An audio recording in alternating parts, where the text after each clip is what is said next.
నడిపిస్తాడు నా దేవుడు అని పాడుతుంటే పాస్టర్ గారు ఒక్కసారిగా ఇద్దరు పట్టుకున్నారు కదా, ఇద్దరిని గట్టిగా లాగి అట్లా దూరం పెట్టేసి నడుస్తూ వెళ్ళాడంట. చప్పట్లు కొట్టండి గట్టిగా.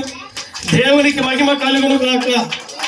నడుస్తూ వెళ్ళి కానుక పెట్టలేసి మళ్ళీ తిరిగి నడుస్తూ వెళ్ళిపోయి కుర్చీలో కూర్చున్నాడంట.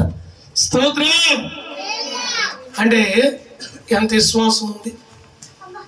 కాలు విరిగిన వ్యక్తి కొంతమంది 3 నెలలు కానీ 6 నెలలు కానీ సంవత్సరమైనా సరే మరణ పడకలో పడినట్లుగా ఇలాగే పండుకోవాలి. కానీ పాస్టర్ గారికి ఎంత విశ్వాసం. కానుకేసాడు, వెళ్ళిపోయి కుర్చీలో కూర్చున్నారు.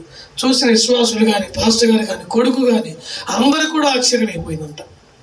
అంటే అంత నమ్మకం ఆ పాస్టర్ గారికి ఉంది, అంత విశ్వాసము ఆ పాస్టర్ గారికి ఉంది. ఏదో మా యేసన్నే, మా ఊరే, మా పాస్టర్ గారే, మా ఊరే, మా ఇల్లు, మా ఇంటి పక్కన ఇల్లే, మా ఊర్లో వాడే అనే అభిప్రాయాలు మీకు ఉండొచ్చు. కానీ వాక్యము నాది కాదు, దేవుని సన్నిధి నాది కాదు, దేవుని శక్తి నాది కాదు. కనుక దేవుని ద్వారా సమస్తం కలుగుతాయి. మీకు విశ్వాసం నేర్పిస్తాను, నమ్మకం నేర్పిస్తాను, ఆత్మీయత నేర్పిస్తాను, దేవుని మీద ఆధారపడేది నేర్పిస్తాను, ప్రార్థన విషయంలో నేర్పిస్తాను, భక్తిగా ఉండే మాటలు మీకు చెబుతాను. అంతేకాని స్వస్థపరిచేది ఎవరు? దేవునికి మహిమ కలుగును గాక. నీకు అద్భుత కార్యం జరిగించేది ఎవరు? ఆశ్చర్యకార్యం జరిగించేది ఎవరు?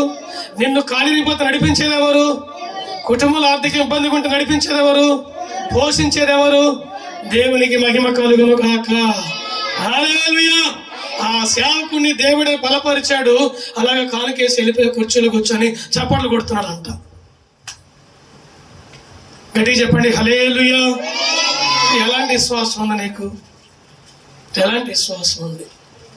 కనుక దేవుని బిడ్డలారా, నీవు దేవుని మీద ఆధారపడితే నీవు స్వస్థత పొందుకుంటావు. దేవుని మీద ఆధారపడితే నీకున్న శరీర క్రియలు నశించిపోతాయి. నువ్వు దేవుని మీద ఆధారపడితే ధనం మీద అంత ఆశ కూడా నీకు ఉండదు. స్తోత్రము కలుగును గాక. హల్లెలూయా. చివరిగా ఒక్క మాట చూడమ్మా. ప్రసంగి గ్రంథము